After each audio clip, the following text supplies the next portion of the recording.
Hi guys, it's Addie, and as you know, I've been doing my research on conservatorship and its moral rights, its grounds, and whether or not we should keep it here in the United States. So, for the beginning of my research, I mostly did my research on Britney Spears because, as many of you may know, in the media today, Britney Spears is a huge part of the news, of magazines. It's a big topic because of her 13-year undergoing conservatorship by her father. And so more recently, she's been asking to be freed, which she has been, but that is where I did most of my research. But I really did realize that conservatorship, and specifically its abuse, most often happens in the elderly. And so here is my first picture, and it is just of the picture conservatorship, and it is an older woman with a younger woman, presumably her daughter or another family member. And according to Kenneth Hayes, in California, when an individual 18 or older, is unable to manage his or her personal and or financial affairs, a court can appoint a third party, a conservator, to act on behalf of that incapacitated or incompetent adult.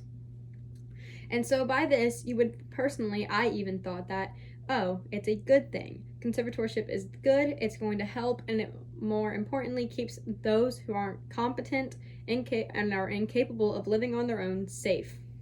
But through my research, I realized that is not always the case. And this right here is just another picture of the Free Britney movement, which I have talked a lot about. Britney Spears is a pop singer who 13 years ago was put into a conservatorship under her father.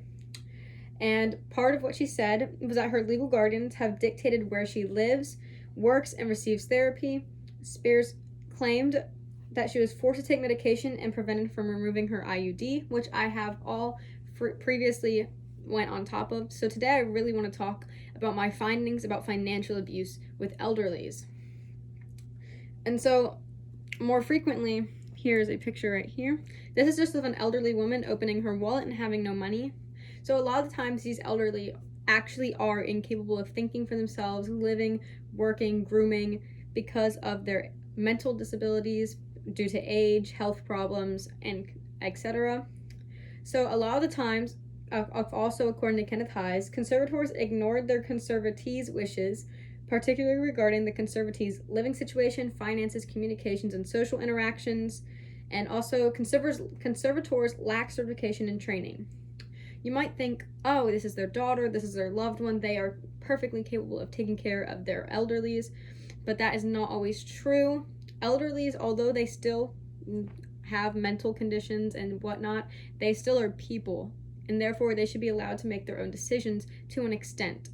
They shouldn't be forced to give money to lose their house and to be moved away from where they want to live. I feel in this case, conservators abuse their power over their elderlies, and it doesn't always have to be elderlies. It can be younger people. As long as they are 18 or older, they can be put into a conservatorship.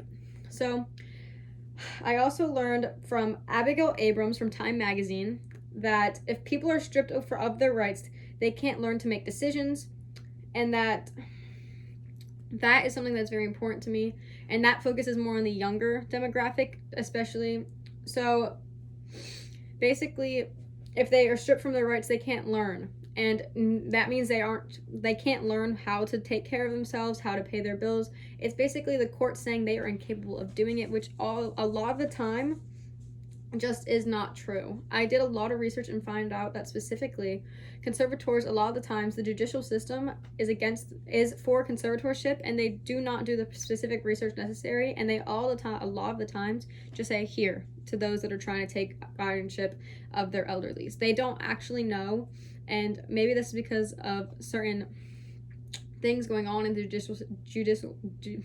judicial system, but once again, I think that's very negative.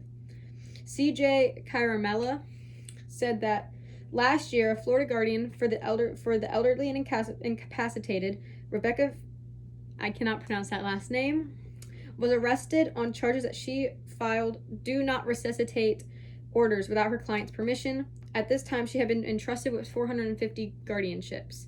Now, when you hear that, you might be like, in this case, this was not a family member. This was someone that was entrusted as a legal professional to take care of the elderly, and 450 guardianships, and she was putting "do not resuscitate" on their forms without their permission.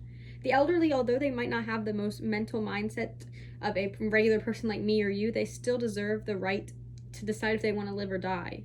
And so this was a breach of their amendment rights. Like, I have the right to live, you have the right to live, so do these people, and they do not deserve to, especially since so many of them have medical conditions. That's not fair to them. And this also, from the same article, the story found that credulous judges in Nevada had turned over the estates of hundreds of elderly people to profiteering guardians based on flimsy justifications, often over the objections of their families. So this right here is just the overview of my research, which was the main thing, was that financial abuse is the prime problem with conservatorship. Here I provided more pictures about the Britney movement that I forgot to show, but I wanted to show them. There's another one about financial abuse, which is what I've been saying. And that is the end of this visual aid, but I still wanted to talk about how we could fix this.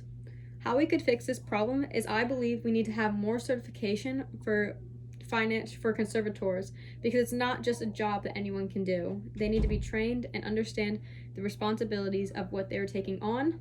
And I also believe the judges in the judicial system need to work a lot harder on what they're doing and how they're affecting people.